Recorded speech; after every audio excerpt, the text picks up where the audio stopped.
Vatican City is one of the most iconic places in the world. It's where the Pope resides and is home to budding priests from all over the globe who come to complete their studies.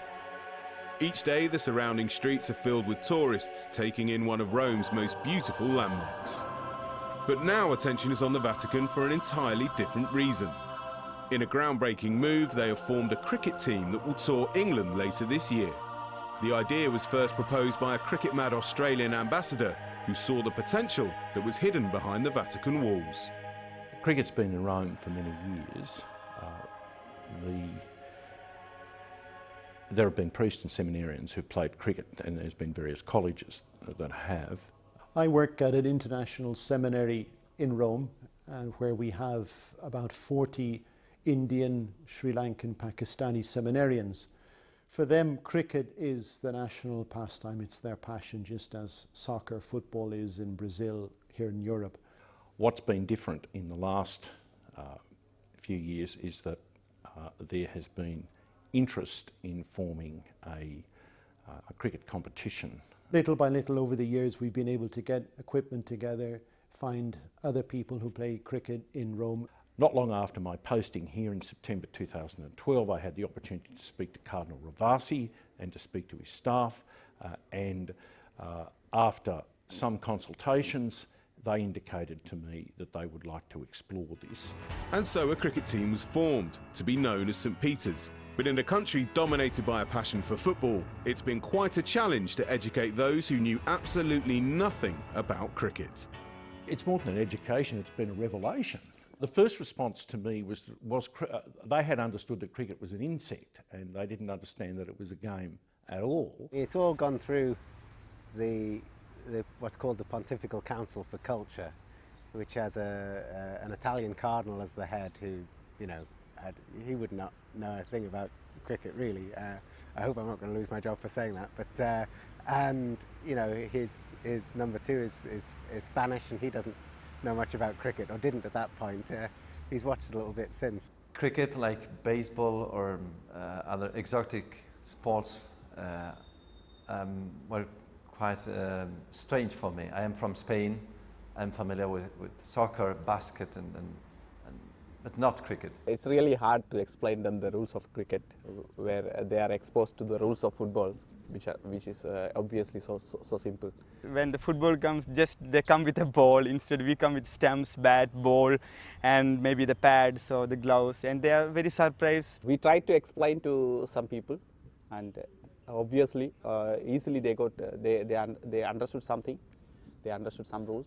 I've learned two things about cricket: that it lasts very long, and that you have to drink gallons of tea and eat cucumber sandwiches.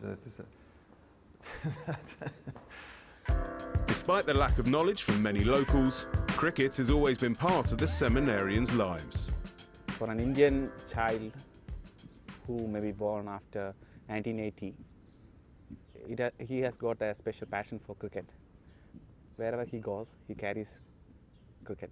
From very childhood onwards, we used to play cricket. I mean, in our village, with our friends, we started playing cricket, not with actually the proper professional bats, but we started cricket in the street or the nearby ground where we have.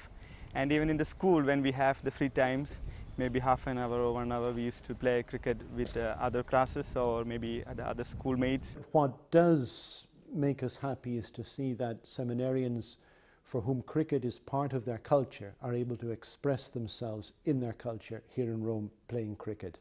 That gives me a particular satisfaction.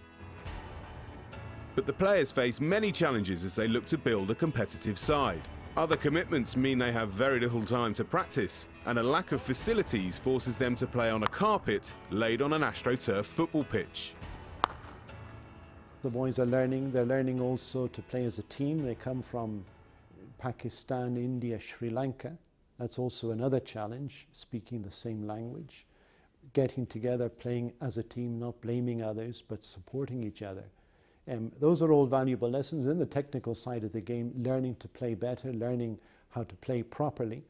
when we come to the cricket ground, we seem like we are just like a family members, because we all have the same, same interest or same style, and the cricket becomes one of the tying bond in between us. You need to remember that seminarians are busy people. They're forming themselves as priests. They have a lot of studies, pastoral work to do.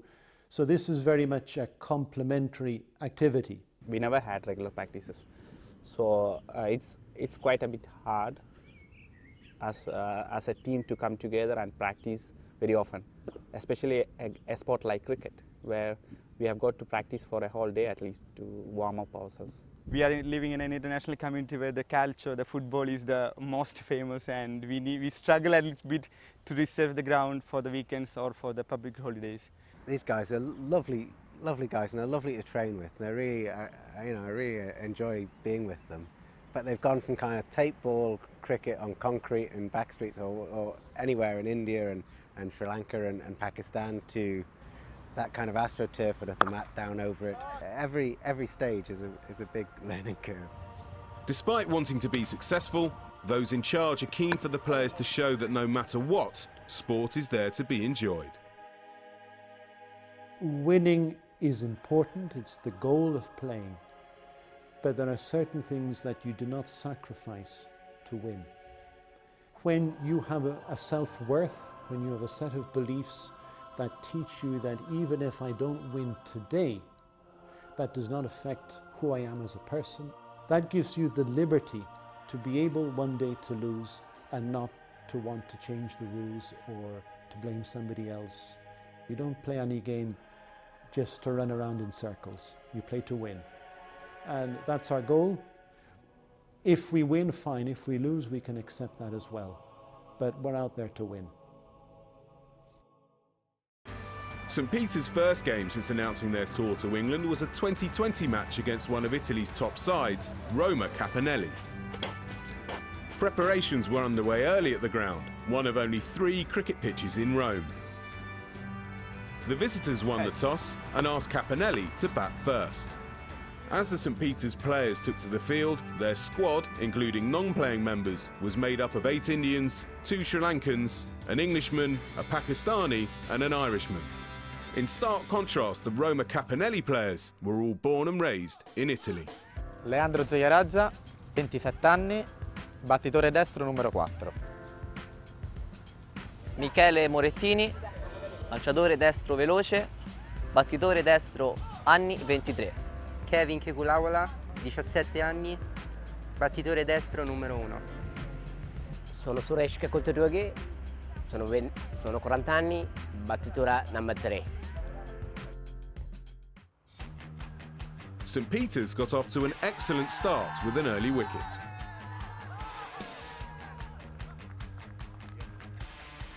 Capanelli were quick to fight back, however, as their middle order smashed a ball to all parts of the ground. But the St Peter's bowlers stuck to their task well and got their rewards late on, although the home side still managed to reach a decent total of 158 from their 20 overs. I'd say after about 8 overs we were thinking it could have been 200, so we did well there. And these lads haven't played that many games. They looked a bit shell-shocked and panic-stricken when the ball was going around the park. We told them, don't worry, don't think about going off at 8, you know, go off at 6 and keep looking for one and over and pushing and working, and we'll see where we are after 10, and we'll hopefully have enough wickets to kick on from there. The captain needn't have worried, as the Vatican opening batsman made a superb start to their innings, reaching a 50 partnership.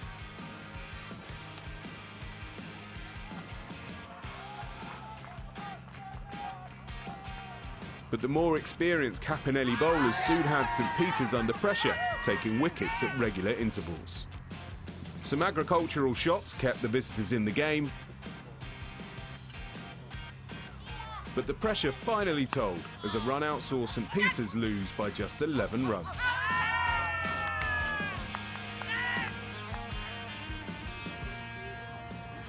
In our innings, we started very well. I think we could have won this match. I think a little bit of overconfidence crept in there at the beginning or towards the middle of the innings, and we just ran out of steam at the end. And that's the good thing about defeat, is that you learn. When you win, you tend to baptize everything that you've done, so to speak. When you lose, you recognize the errors, the mistakes, the things that you need to learn, and that's a very helpful experience. So St Peter's were beaten in this game, but certainly not disgraced. And with their trip to England coming up and future tours planned, it appears that what simply started out as one man's vision of cricket in Rome is very much here to stay.